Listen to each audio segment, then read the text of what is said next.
میرے رسول پاک علیہ السلام کا دروازہ سب سے بڑا دروازہ ہے، حضور کا دروازہ سب سے بڑا دروازہ ہے، لیکن میرے دوستو یاد رکھنا، نبی پاک علیہ السلام نے بھی لوگوں کو جب رستہ دکھایا ہے تو رب کریم کا رستہ دکھایا ہے، اللہ کا رستہ دکھایا، اللہ کریم کا رستہ دکھایا، لوگوں رب کی طرف توجہ کرائی۔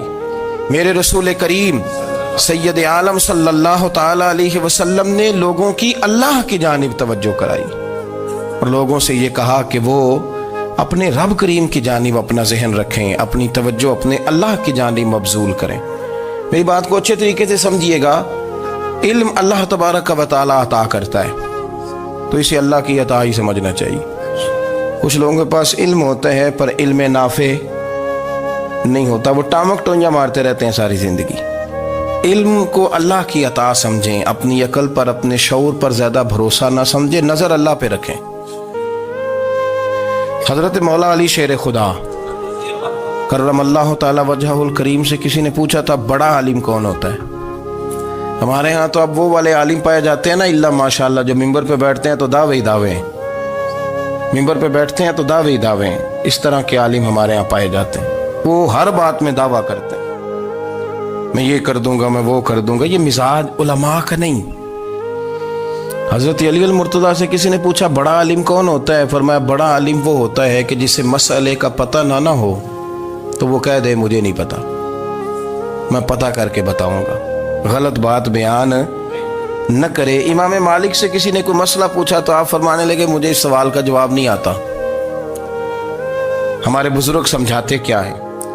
وہ کہنے لگا آپ اتنے بڑے امام ہیں تو اس سوال کا جواب نہیں آتا۔ فرمانے لگے اگر مجھے ہر سوال کا جواب آتا پھر تو میں خدا ہوتا، مجھے ہر سوال کا جواب نہیں آتا، مجھے تو اتنا آتا ہے جتنا میرے رب نے مجھے عطا کر دیا ہے۔ اپنی نظر اللہ پہ رکھیں، نکل آئیں اس معمے سے باہر کہ میں کوئی بلا ہوں، مجھے بڑا پتہ ہے، میرے پاس 6 ڈگریاں ہیں، مجھے 10 جگہ پہ تدریس کا شغف حاصل ہے، اس سے نکلیں باہر۔ قرآن مجید دیکھیے گا، اللہ تعالیٰ نے ارادہ قدرت فرمایا کہ میں حضرت آدم کو بناؤں گا، پھر بنانے کے بعد فرمایا فرشتوں سجدہ کرو آدم کو، سب نے سجدہ کیا الا ابلیس ابا واستکبر وکان من الکافرین، سب نے سجدہ کیا سوائے ابلیس کے، اس نے انکار بھی کیا، تکبر بھی کیا اور کافروں میں سے ہو گیا۔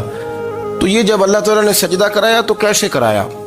اللہ تبارک و تعالیٰ نے نا حضرت آدم کو علم سکھایا خود، وعلم آدم الاسماء کلہا، خود اللہ فرماتے ہیں کہ میں نے جناب آدم علیہ السلام کو تمام اشیاء کے نام سکھائے، سب اشیاء کے نام سکھائے۔ تو وہ چیزیں پھر میں نے نا، اللہ فرماتے ہیں میں نے فرشتوں پہ پیش کی، میں نے کہا کہ بتاؤ ان کے نام کیا ہے، تو فرشتوں نے جو جواب دیا ہے وہ سمجھنے والا ہے۔ اللہ نے چونکہ خود علم سکھایا تھا حضرت آدم کو، جناب آدم سکھایا تھا لیکن فرشتوں کو نہیں سکھایا تھا، تو اللہ کریم نے فرمایا فرشتوں اب یہ بتاؤ ان چیزوں کے نام کیا ہیں؟ تو فرشتے کیا کہتے ہیں؟ فرشتے عرض کرتے ہیں قالوا سبحانک لا علم لنا۔ آپ کبھی یقین کریں اس چیز کی لذت لیں تو مزہ آ جائے۔ کہا قالوا سبحانک، کہنے لگے تو پاک ہے، قالوا سبحانک، کہنے لگے تو بھئی آدم علیہ السلام کو نام سکھا لیے، پھر فرشتوں کے سامنے وہ چیزیں پیش کر کے کہا ان چیزوں کے نام بتاؤ، تو فرشتے کیا کہتے ہیں؟ کہتے ہیں قالوا سبحانک، تو پاک ہے، لا علم لنا، ہمارے پاس کوئی علم نہیں، الا ما علمتنا، ہمیں تو اتنا پتہ ہے جتنا تو نے ہمیں سکھا دیا، ہمیں تو اتنا پتہ ہے جتنا تو نے ہمیں، لا علم لنا، ہمارے پاس کوئی علم نہیں ہے، اتنا ہی پتہ ہے جتنا تو نے ہمیں سکھا دیا ہے، اس سے زیادہ ہمارے پاس علم۔ اور یہ کیوں تو نے ہمیں جتنا سکھایا اتنا پتہ ہے؟ فرشتے یہ نہیں کہتے یا اللہ تو زیادہ سکھا، آدم کو دیا تو ہمیں بھی دے، یہ نہیں فرمایا، فرمایا انک انت العلیم الحکیم، اے اللہ تو علم والا بھی ہے اور حکمت والا بھی ہے، تجھے پتہ ہے کس کو کتنا دینا ہے، جتنا تو نے مناسب سمجھا جناب آدم کو دیا اور جتنا تو نے بہتر سمجھا وہ تو نے ہمیں عطا فرمایا۔ تو اگر آپ کے پاس علم ہے، کہیں نالج ہے، اس کو اللہ کی عطا سمجھے۔ ہمارے ہاں بہت سارے لوگ بن کے بیٹھ جاتے ہیں، میں اکثر کہتا ہوں کہ پھر وہ دعوے کرتے ہیں میرے علاقے والے جاہل ہیں، میرے شہر والے جاہل ہیں، میرے خاندان والے پڑھے نہیں، یہ آپ کا دعویٰ ہے، یہ آپ کو خراب کر دے گا۔ ہم نے بہت سارے ایسے لوگ دیکھے جو بہت بڑے عالم تھے، لیکن اللہ جب لینے پہ آیا تو عقل ہی لے گیا، شعور ہی چلا گیا، حافظے ختم ہو گئے۔ آپ دیکھتے ہیں بڑھاپے میں کچھ لوگ ایسے ہوتے ہیں کہ جن کو یہ بھی یاد نہیں رہتا کہ میرا نام کیا ہے، میں کہاں ہوں، مجھے کدھر جانا ہے۔ تو اس وقت سے اللہ کی پناہ مانگیں اور اپنی نظر اپنے رب کریم کی جانب رکھیں، اللہ کی جانب اپنی نظر کو مبذول رکھیں۔ دوسری بات، علم کے بعد ایک چیز آتی ہے جس کا نام ہے ہدایت، جس کا نام ہے تقوی، جس کا نام ہے پرہیزگاری، جس کا نام ہے عمل، عبادت، ریاضت۔ یہ بھی اسی وقت ہی نصیب ہوتی ہے جب میرا رب کریم نصیب فرما دیتا ہے۔ ہم نے نا نیکی کا اپنا اپنا سٹیٹس بنا لیا ہے، اپنا اپنا معیار بنا لیا ہے۔ کچھ لوگ کہتے ہیں کہ جناب مسجد میں سیمٹ کا توڑا دینے سے بہتر ہے کسی غریب کو آٹے کا تھیلا دے دو۔ اب اس نے اپنا مزاج بنا لیا نا نیکی کا، اس نے اپنا سٹیٹس بنا لیا۔ میرا یہ سوال ہے کہ نبی پاک صلی اللہ تعالیٰ علیہ وسلم جب مدینہ شریف آئے تھے تو حضور نے سب سے پہلے غریبوں میں آٹا تقسیم کیا تھا کہ سب سے پہلے مسجد بنائی تھی؟ کیا عجیب لوگوں کا رنگ ہے، اپنی مرضی کی ہدایت، اپنی مرضی کا تقوی، اپنی مرضی کا معیار۔ مسجد کوئی بڑا چھوٹا خطیب بھی میری طرح کا ہو نا تو وہ مسجد میں بیٹھ کے جب نبی پاک کی بات کرتا ہے تو کہتا ہے میرے رسول پاک غریبوں کا سہارا بن کے آئے۔ وہ غریبوں کی بات کرتا ہے، مسکینوں کی، لاچاروں کی، کمزوروں کی بات۔ تو مسجد ہی تو وہ ادارہ ہے جہاں سے غریبوں کی بات ہو رہی۔ تو اب لوگوں نے غریب کو اور مسجد کو لڑانا شروع کر دیا، اس کو لڑاؤ کہ مسجد میں پیسے دینے سے بہتر ہے آپ غریب کو آٹے کا تھیلا دے دیں۔ آپ یہ کیوں نہیں کہتے کہ مسجد میں بھی آپ توڑا دیں ایک سیمٹ کا اور ساتھ غریب کو بھی خدمت کریں؟ یہ کیوں نہیں تقوی؟ اپنی اپنی مرضی کا مزاج، اپنی اپنی۔ کچھ لوگ کہتے ہیں چھوڑو جی، ساری زندگی انسان نماز پڑھتا رہے اور پھر گالیاں بھی دیتا رہے، بندہ داڑھی بھی رکھ لے اور جھوٹ بولنا بھی نہ چھوڑے۔ تو یہ آپ نے اپنے پاس سے تقوی کا معیار بنایا۔ گالی دینے کا گناہ ہے اور داڑھی رکھنے کا ثواب ہے۔ تو اگر آپ داڑھی رکھے ہوئے ہیں اور آپ کوئی غلطی کر رہے ہیں تو اس سے آپ کی داڑھی کا ثواب ختم، اللہ کرے آپ کو سمجھ آئے میری بات۔ آپ کوئی غلطی کر رہے ہیں، داڑھی کا ثواب اس سے ختم، وہ اپنی جگہ پہ قائم ہے چیز۔ اپنی مرضی کا کیوں تقوی کا معیار بناتے ہیں؟ تقوی کا مزاج اپنی مرضی کا نہ بناؤ، اللہ کی بارگاہ سے دعا مانگو کہ یا اللہ ہمیں ہدایت کا نور عطا فرما، اللہ تو ہمیں رستہ دکھا، تو بتا کہ ہدایت کیا ہے۔ تو رب فرماتا ہے اللہ ولی الذین آمنوا، اللہ مومنوں کا مددگار ہے، یخرجہم من الظلمات الی النور، وہ انہیں اندھیروں سے نکالتا ہے اور نور کی طرف روشنی عطا فرماتا ہے۔ اندھیروں سے نور کی طرف اللہ لاتا ہے۔ اللہ ولی، اللہ مومنوں کا ولی ہے، وہ انہیں اندھیروں سے نور کی طرف نکالتا ہے۔ ہدایت ہمیشہ اللہ کی طرف سے سمجھے۔ جب وہ نماز کی توفیق دیتا ہے تو اپنے فضل سے دیتا ہے، جب وہ ذکر کی توفیق دیتا ہے تو اپنے فضل سے۔ ہم سمجھتے ہو جی فلانا نہیں پڑھ رہا بڑا بیوقوف ہے، فلانا نہیں پڑھ رہا، تو تم کیا اپنی عقل کے زور پہ پڑھ رہا ہے؟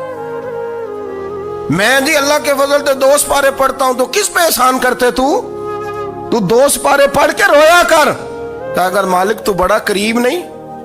بڑے لوگ ہیں جن کو پورا قرآن حفظ ہے پر انہیں پڑھنے کی توفیق نہیں، تو انہیں فضل کیا اور مجھے توفیق دے دی ہے پڑھنے۔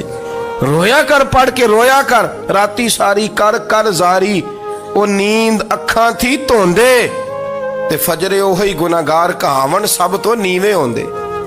مہربانی کریں، ڈریں، نیکی کریں تو پھر ڈریں، پھر احساس پیدا کریں، پھر اپنے اندر وہ کمزوری لائیں کہ توبہ توبہ مجھے تو پتہ ہی نہیں، تو جانتا ہی نہیں۔ حضرت سیدنا امام اعظم ابو حنیفہ رحمۃ اللہ تعالی علیہ کے ساتھ ایک شخص کہتا میں نے نماز پڑھی تو عشاء کی نماز تھی۔ یہ جو لوگ بڑے ہوتے ہیں نا، ان کے پیار کرنے والے بڑے ہوتے ہیں، ان کے گرد خوف بھی بڑا ہی ہوتا ہے، انہیں بڑا ڈر لگتا ہے، بڑی بعض اوقات آزمائش ہوتی ہے ان کی۔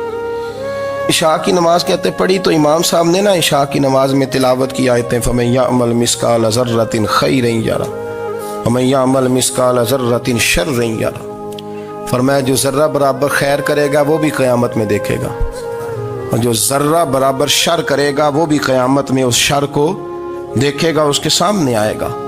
تو وہ شخص کہتا ہے کہ سارے لوگ نماز پڑھ کے چلے گئے تو امام صاحب رحمۃ اللہ علیہ نے اپنی داڑھی پکڑی رو رہے ہیں. کہتے ہیں وہ ذرہ برابر نیکی کا بدلہ دینے والے، وہ ذرہ برابر شر پہ سزا دینے والے میری سفید داڑھی کو دیکھ. مالک میرے ذرے ذرے سامنے نہ لانا، لوگ تو میری بڑی قدر کرتے ہیں دنیا، میں تو بڑا پہچانا جاتا ہوں، لوگ تو میری راہوں میں پھول لیے کھڑے ہوتے ہیں، مجھے بڑا نوازتے ہیں. قیامت میں رسوا نہ کر دینا، میرے لیے مشکل ہو جائے گی. وہ کہتے ہیں میں نے امام صاحب کا درد دیکھا، مجھے کوئی کام تھا تو میں چلا گیا. میں نے کہا کہ وہ اس وقت اللہ کے حضور حاضر ہیں تو میں دوبارہ آؤں گا. کہتے ہیں میں تہجد کا وقت آیا تو امام صاحب وہیں بیٹھے تھے اور ان کی داڑھی آنسوؤں سے بھری ہوئی تھی اور زور سے داڑھی پکڑی ہوئی. کہنے لگے مالک رسوا نہ کر دینا، قیامت میں رسوا نہ کر دینا. یار جو ہدایت یافتہ لوگ تھے وہ تو ڈرے ہوئے تھے، وہ تو سہمے ہوئے تھے، وہ تو کہتے تھے یہ اس کا فضل نہیں، اس نے بلا لیا، یہ اس کا کرم نہیں.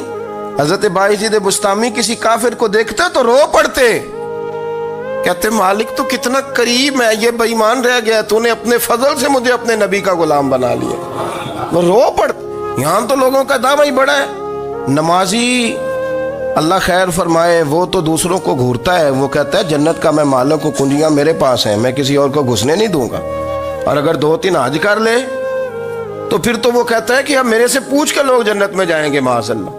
اور اگر وہ 2 4 5 7 دفعہ کوئی نفل پڑھ لے تو پھر وہ کہتا ہے چھوڑیں جی سارے لوگ بے عمل ہیں، میں اکیلا نیک ہوں.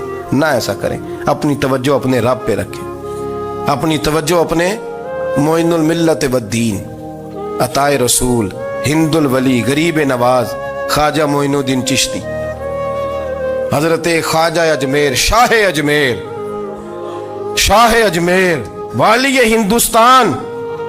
آخری عمر میں نا سارا دن روتے گزر جاتا، ساری رات روتے گزر جاتے، ذرا سی کوئی بات کرتا تو رو پڑتے، آنکھیں آنسوں سے بھری رہتی. کئی دفعہ اپنے بھی پریشان ہو جاتے ہیں نا کہ یار تو ایک بات کی جان ہی نہیں چھوڑ رہا. تو خواجہ قطب الدین صاحب بختیار کاکی سے لوگوں نے کہا کہ آپ مرشد سے بات کریں، اتنا بھی تو نہیں نہ رونا چاہیے، ہر وقت اس کے آنسو کی کریے. عاشق دا کام ہی رونا تونا تے بنا رویوں نہیں منظوری. یہ عاشق سدا ہی روندا رہندا ہے، پاویں وصل ہوئے تے پاویں دوری. ہر وقت رونے کا کیا مطلب ہے؟ تو خواجہ قطب صاحب کہتے ہیں میں قریب گیا تو میں نے پیر دبائے، میں نے کہا سونیا لوگ تو کچھ بھی نہیں کرتے، تو نے تو کمال کر دیا، 90 لاکھ آدمی مسلمان کر دیا، دنیا کچھ نہیں کرتی، تو نے 50 سال ساری رات مصلے پہ بیٹھ کے رب راضی کیا. تو شہزادہ تھا، حضور کی اولاد تھا، لیکن معین الدین تیرا ایک پلاٹ بھی نہیں، تو نے طالب علم پالے، انہیں غریبوں کو دیا، انہیں نوازا، کوئی شے نہیں تیرے پاس، ہر چیز تو نے، ساری رات روتے ہو، سارا دن روتے ہو. تو خواجہ قطب الدین صاحب کہتے ہیں میں نے جب عرض کیا تو خواجہ صاحب مجھے گلے لگا لی، چیخ مار کے روئے، کہنے لگے قطب الدین پتر داڑھی سفید ہو گئی، جانے کا وقت آ گیا، جو تو نے نیکیاں گنوائی ہیں وہ ہیں صحیح میرے پاس، پر یار کی بارگاہ میں پیش کرنے کے قابل ایک بھی نہیں. تو بارگاہ تو دیکھ کتنی بڑی ہے، رسول کریم کی بارگاہ میں پیش کرنے کے قابل ان میں سے ایک بھی نہیں. تو آستانہ دیکھ کتنا بڑا ہے، کیا پیش کروں گا، کیا عرض کروں گا حضور کی بارگاہ میں، کس طرح.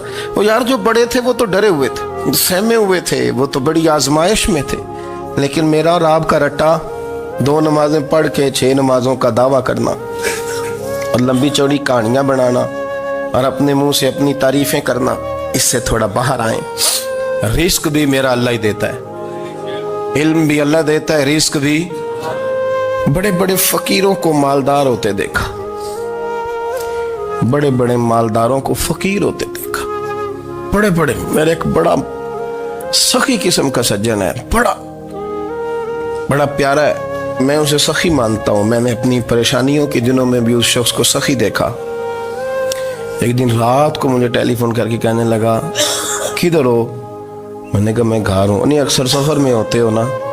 میں نے کہا طبیعت کیسی ہے؟ ٹھیک ہے، بس حال چال پوچھنا تھا. میں نے سمجھائی، میں نے کہا یار یہ کوئی مسئلہ ہے، ورنہ رات کے 2 بجے کوئی حال پوچھنے کو فون تو نہیں نہ کرتا.